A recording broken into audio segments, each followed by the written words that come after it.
Yo les potes, c'est Spanox, j'espère que vous allez bien. On se retrouve aujourd'hui pour une nouvelle vidéo, concernant le Bayern Munich 2018-2019. On continue notre tour d'Europe en Allemagne avec le Bayern, c'est parti.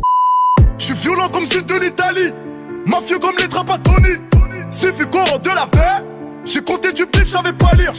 Il lui a mis dans la tête. Alors au niveau des départs, premièrement, vous le savez, Arturo Vidal a signé du côté du FC Barcelone. Les Catalans auront payé 18 millions d'euros. Je trouve que c'est une perte quand même assez conséquente et assez importante pour le Bayern, puisque c'était vraiment le métronome, celui qui gardait la défense du Bayern Munich avec son poste de milieu de terrain défensif. Et je pense que ça va se ressentir dans les prochains mois, même si bon, le Bayern Munich avait vraiment envie de dégraisser un peu à ce poste de milieu de terrain. Et Arturo Vidal étant quand même le joueur le plus âgé avec 31 ans, avait de plus fortes chances de partir que ses autres coéquipiers. Mais en tout cas, le FC Barcelone à 18 millions d'euros a bien flairé le coup. On a ensuite Douglas Costa qui a rejoint la Juventus Turin pour 40 millions d'euros. Alors il était prêté la saison dernière au club turinois et ils ont levé l'option d'achat de 40 millions d'euros. On sait que Douglas Costa aux côtés de Paulo Dybala ou encore Gonzalo Higuaín l'année dernière, ça a vraiment plutôt très bien marché en Serie A. Cette fois-ci on verra peut-être une attaque Douglas Costa, Cristiano Ronaldo et Paulo Dybala, ce qui peut faire également très mal. De toute façon en Liga italienne on sait que la Juventus Turin est quand même ultra favorite, même si des clubs comme l'Inter Milan ou le Milan AC se sont plutôt bien renforcés, ça prévoit un très bon championnat. On passe maintenant avec les rumeurs de départ. Premièrement, je voulais vous parler de Jérôme Boateng. Alors comme vous avez vu à la vidéo d'hier, je vous pesais le pour et le contre de son arrivée au PSG, mais c'est vrai que avec l'arrivée de Thilo Kehrer, le joueur de Schalke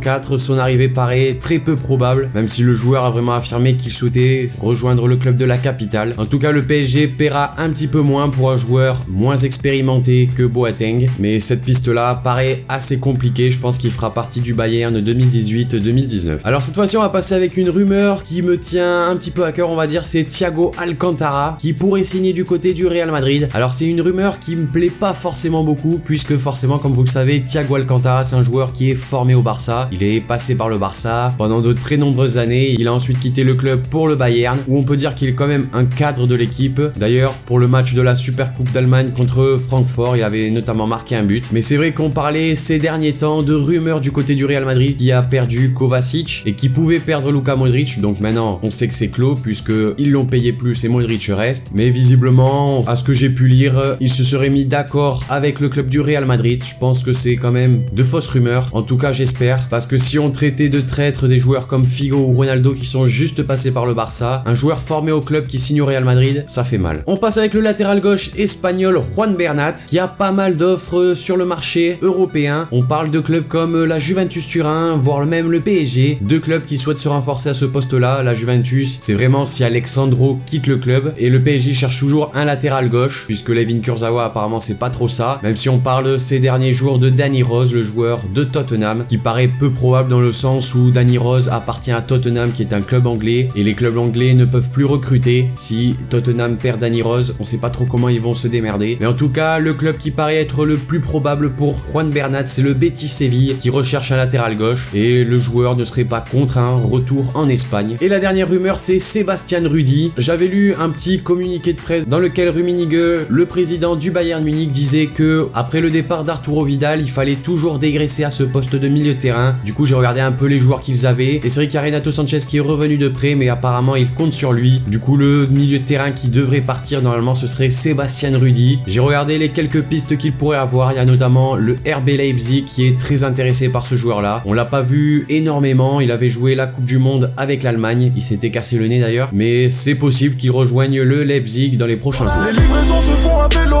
les grands du Jax finissent alcoolo, les sœurs des gens sont dans les télos, les toxicos sont dans les bureaux, mon cellulaire est sous écouteur. Au niveau des arrivées, on a premièrement bien sûr l'entraîneur Niko Kovac qui vient en provenance de l'Eintracht Francfort, un entraîneur qui a notamment gagné la Coupe d'Allemagne avec ce club là l'année dernière face au Bayern Munich. Donc là, comme vous le savez, ils l'ont remporté face à Francfort sur le score de 5-0 avec notamment un triplé de Lewandowski. Mais bref, il viendra entraîner le Bayern Munich, donc je connais pas trop cet entraîneur, mais bon, si le Bayern l'a recruté, c'est que ça doit être un bon gars. Au niveau des arrivées, je vous en parlais tout à l'heure, c'est le retour de prêt de Renato Renato Sanchez, il revient de Swansea. Renato Sanchez, c'est un joueur que j'adore voir jouer. Franchement, il a un style de jeu exceptionnellement beau. C'est un joueur de ballon très jeune, avec une énorme projection vers le futur. Et je pense que d'ici quelques années, ce sera vraiment un des top players à ce poste-là. Et ce qui me fait plaisir quand même, c'est que le président du Bayern a dit qu'il comptait sur lui, parce qu'on sait que certains grands clubs préfèrent reprêter leurs jeunes joueurs. Mais cette fois-ci, le président du Bayern a dit que Renato Sanchez serait vraiment un joueur important du club. Après avoir joué pas mal de matchs à Swansea, il peut vraiment s'affirmer dans ce club du Bayern Munich. Un autre tour de prêt, c'est Serge Gnabry. Il revient de Hoffenheim. Alors pour Gnabry, je pense que le Bayern Munich a besoin d'ailier. C'est vrai qu'il avait été plutôt utilisé en BU du côté d'Hoffenheim, mais je pense que avec sa vitesse, son physique et plutôt son style de jeu au poste d'ailier, il est plutôt pas mal pour concurrencer des joueurs comme Ribéry, Robben ou encore Coman. Serge Gnabry aura sa place. Cette fois-ci, un transfert, c'est celui de Leon Goretzka en provenance de Schalke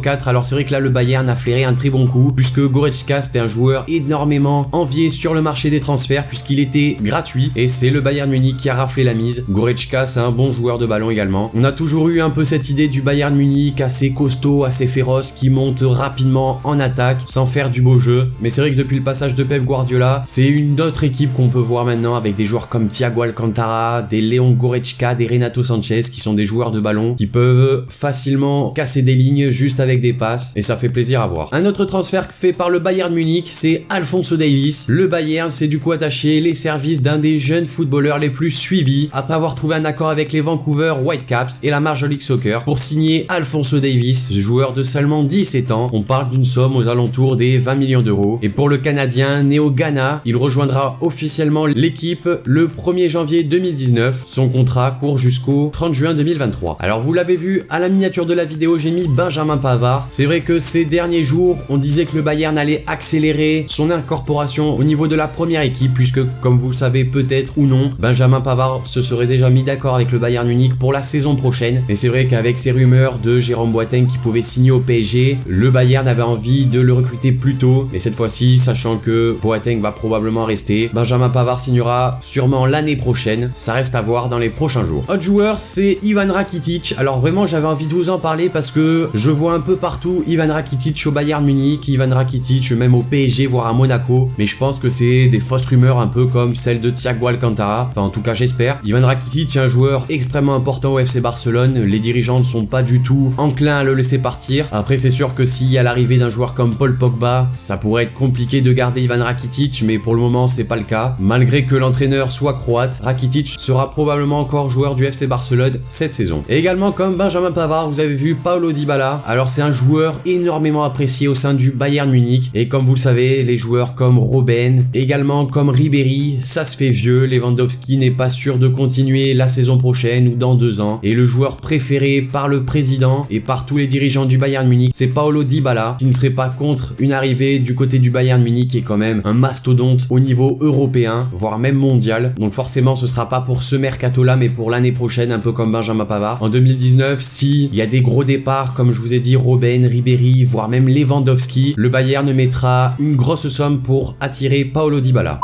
Donc voilà les amis, cette vidéo concernant le Bayern Munich 2018-2019 est maintenant terminée. N'hésitez pas à me dire dans les commentaires ce que vous en avez pensé de cette vidéo. Également, notez-moi le club que vous voulez que je prenne pour la prochaine fois dans les commentaires. Lâchez le like si la vidéo vous a plu. Également, pour que je sorte le prochain épisode plus rapidement, abonnez-vous si c'est pas déjà fait. Moi je vous dis à la prochaine pour une nouvelle vidéo, c'était Spanox. Allez, salut tout le monde.